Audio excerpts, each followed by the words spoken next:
Réunis pendant 2 jours en Afrique du Sud, les principaux leaders de l'opposition congolaise se sont engagés à désigner un candidat commun pour la présidentielle du 23 décembre prochain.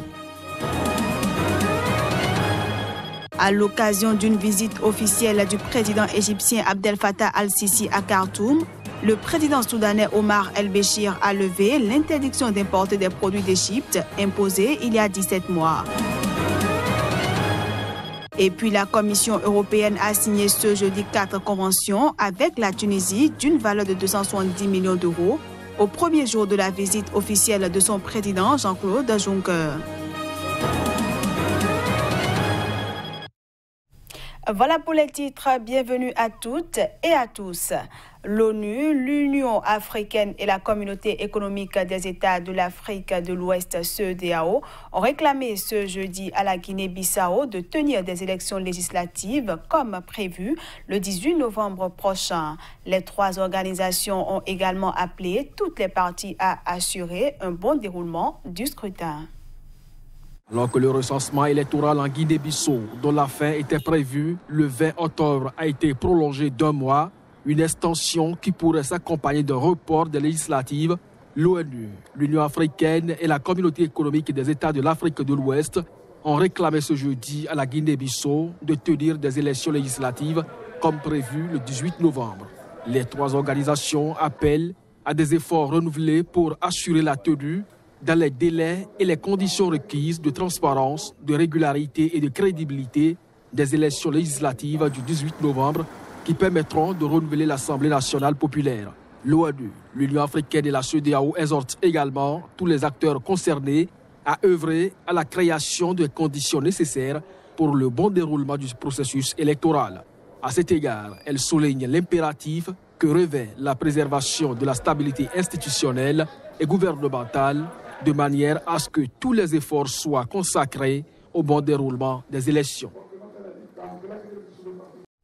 Les principaux leaders de l'opposition congolaise se sont engagés ce jeudi à désigner d'ici le 15 novembre prochain un candidat commun pour l'élection présidentielle du 23 décembre en République démocratique du Congo. Cette décision a été prise à l'issue d'une réunion qu'ils ont tenue pendant 2 jours en Afrique du Sud. Les détails.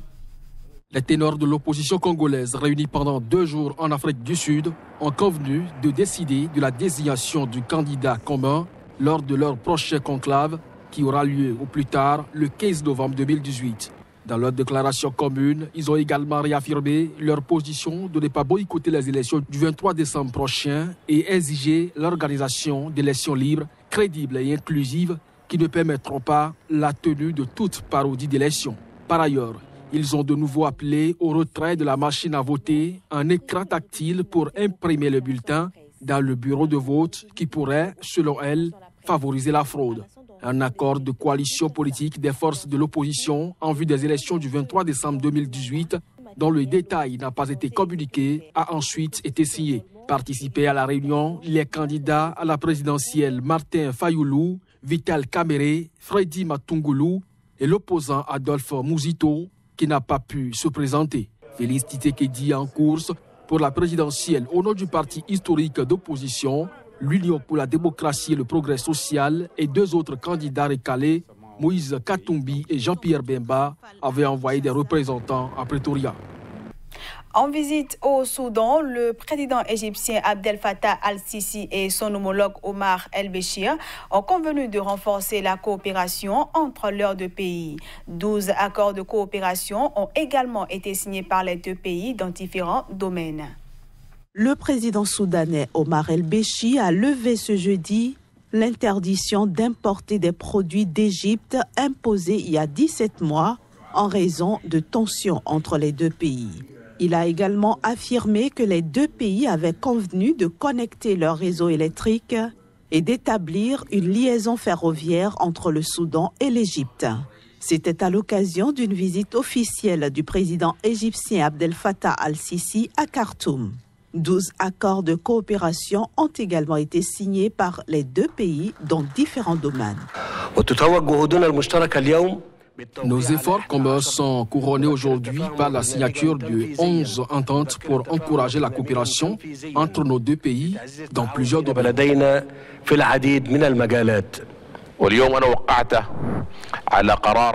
Aujourd'hui, j'ai signé une décision pour lever le blocus imposé sur les produits égyptiens destinés à l'importation au Soudan.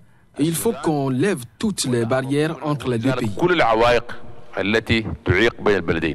Les présidents Sisi et Béchi avaient affirmé le 19 mars au Caire leur volonté de rapprochement après plusieurs mois de tensions entre leurs deux pays.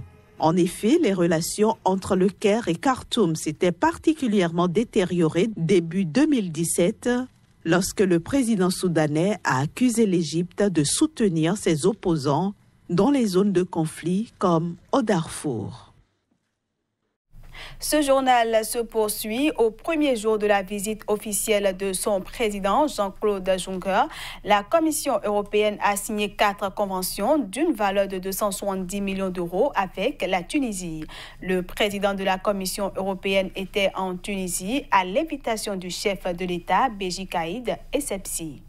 Les 4 conventions signées par la Commission européenne et la Tunisie concernent la transition énergétique, l'appui à la réforme fiscale et la promotion socio-économique et solidaire, à la compétitivité et au commerce extérieur, et enfin l'appui au secteur de la justice.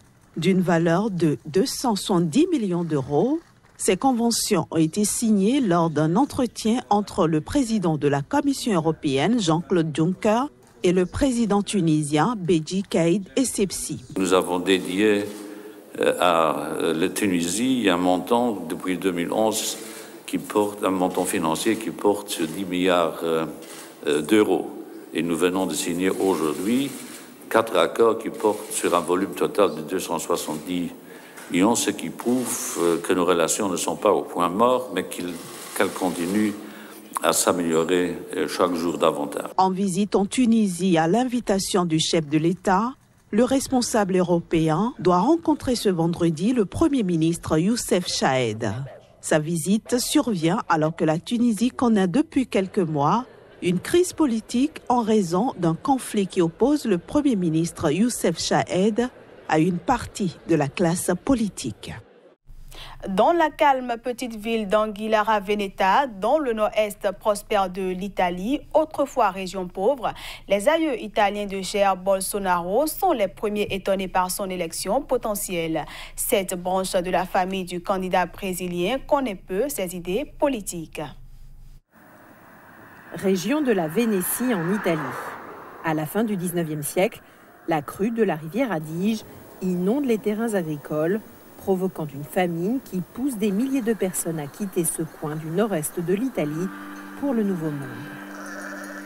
130 ans plus tard, un des descendants est proche de devenir le président du Brésil. Parmi les nombreuses familles qui ont quitté le village, il y a plusieurs Bolsonaro, y compris un Angelo Bolsonaro, marié à Remo Francesca, qui est parti le 22 avril 1888.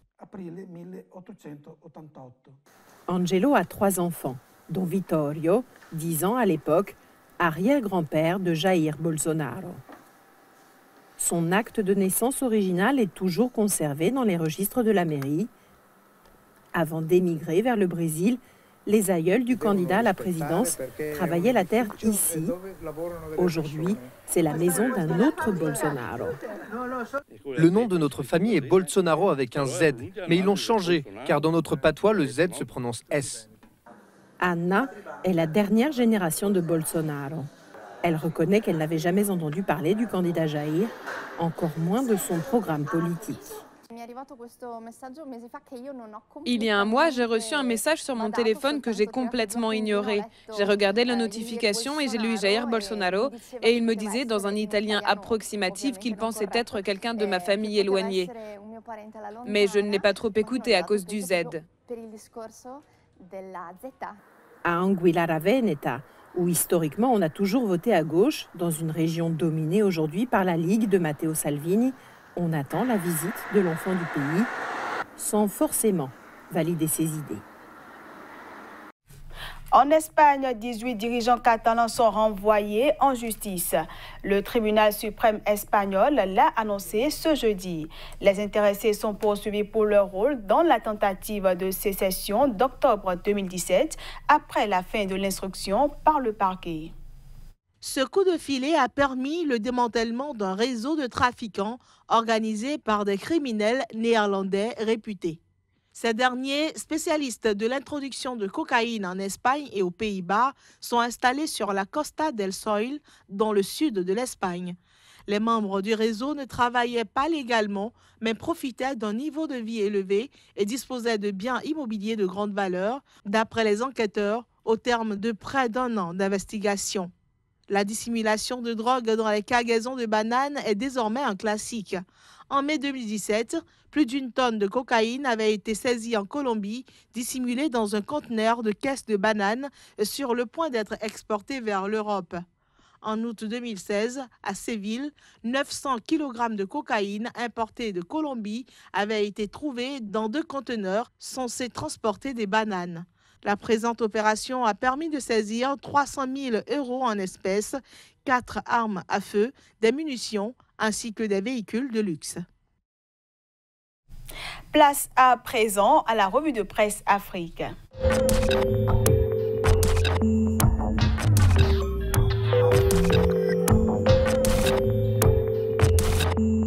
Bienvenue à cette nouvelle revue de presse Afrique. Ce 26 octobre, elle nous conduira entre autres en Côte d'Ivoire, au Burkina Faso, au Cameroun ou encore au Togo. Et c'est parti pour la première destination avec Fraternité Matin qui nous parle d'assainissement dans la ville d'Abidjan. 2 nouveaux engins de collecte d'ordures y seront déployés à compter du 2 novembre. Le quotidien s'intéresse aussi à la prévention de conflits frontaliers. Une commission mise sur pied pour matérialiser la frontière ivoiro-malienne. Le quotidien Le Jour Plus nous parle plutôt de formation et d'emploi des jeunes. Le ministre Touré Mamadou fait le grand déballage.